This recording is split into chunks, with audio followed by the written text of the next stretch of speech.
Hello বন্ধুরা, আজকে আমি করেছি রুই ঝাল ফিশ কারি।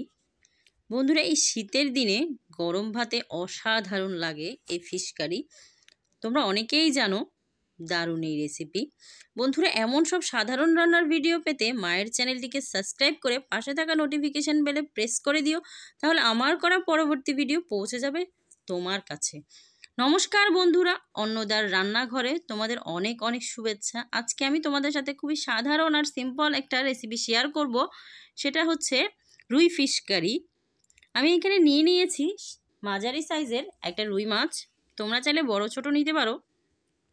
দিয়ে দিচ্ছি একটু লবণ, হলুদ আর একটু মরিচ দিয়ে একটু ভালো করে মেখে নিব। যেহেতু আমি এটা ফিশ কারি করব, সেজন্য একটু মরিচও দিয়েছি। আমি আগে থেকেই প্যান বসিয়ে দিয়েছি।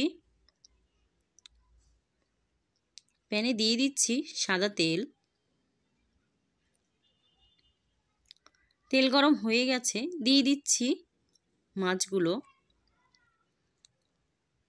মাছগুলো এক এক করে দিয়ে দিলাম।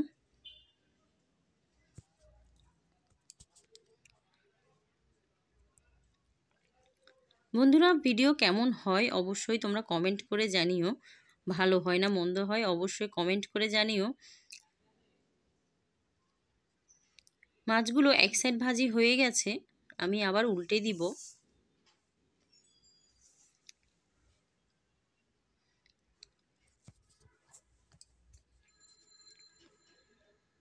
মাছগুলো ভাজি হয়ে গেছে। দেখো, মাছগুলো একটু লাল লাল করে একটু ভেজেছি আমি। মাছগুলো তুলে নিব। মাছগুলো তোলা হয়ে গেছে। সেই তেলেই আমি একটু বড় বড় করে পেঁয়াজ কুচি করে নিয়েছি, দিয়ে দিচ্ছি পেঁয়াজ কুচিগুলো। পেঁয়াজগুলো একটু নেড়ে চেড়ে লাল করে নিব।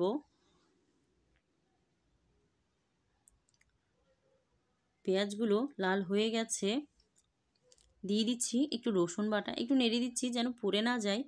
দিয়ে দিচ্ছি একটু আদা বাটা,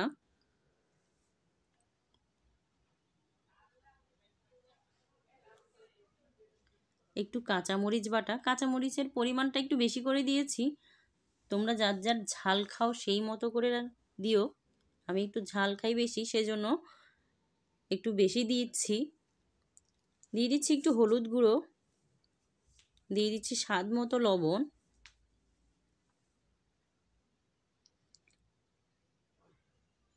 এবার নেড়ে মিক্স করে দিব।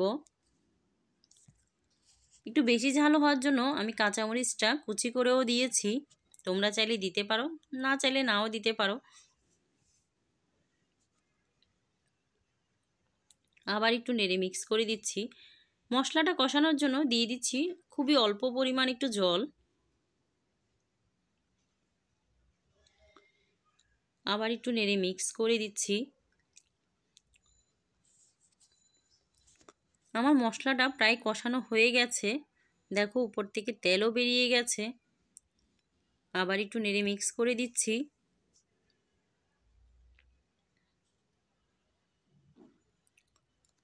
মশলাটা কষানো হয়ে গেছেই।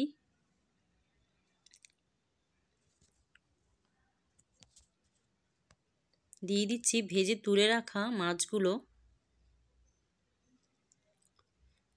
এক এক করে মাছগুলো দেওয়া হয়ে গেছে। আবার একটু নেড়ে মিক্স করে দিচ্ছি। দিয়ে দিচ্ছি আমার ফিশ কারিটা রান্না করার জন্য যতটুকু জল লাগবে সেই পরিমাণ মতো জলটুকুই দিয়ে দিচ্ছি।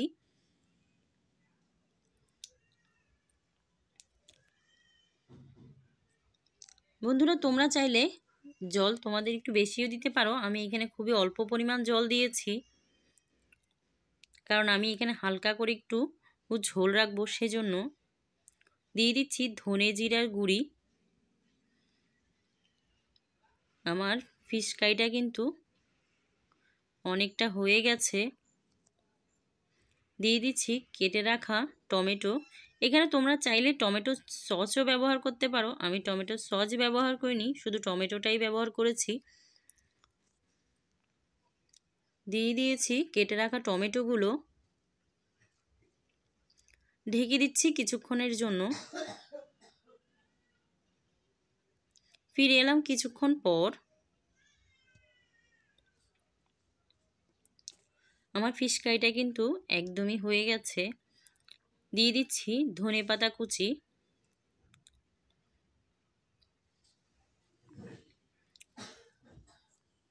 ধনেপাতা কুচি দেওয়া হয়ে গেছে। আবার একটু নেড়ে মিক্স করে দিচ্ছি। বন্ধুরা দেখো আমার ঝোলটা কিন্তু একদমই অনেকখানি শুকিয়ে গেছে। এটা নামাতে নামাতে আরও একটু শুকিয়ে যাবে, একদম পারফেক্ট থাকবে নামানোর আগেই। দেখো দেখতেও কিন্তু অনেকটা ভালো লাগছে, সত্যি খেতেও কিন্তু অনেকটাই ভালো হয়েছে। গরম ভাতের সাথে অসাধারণ লাগবে।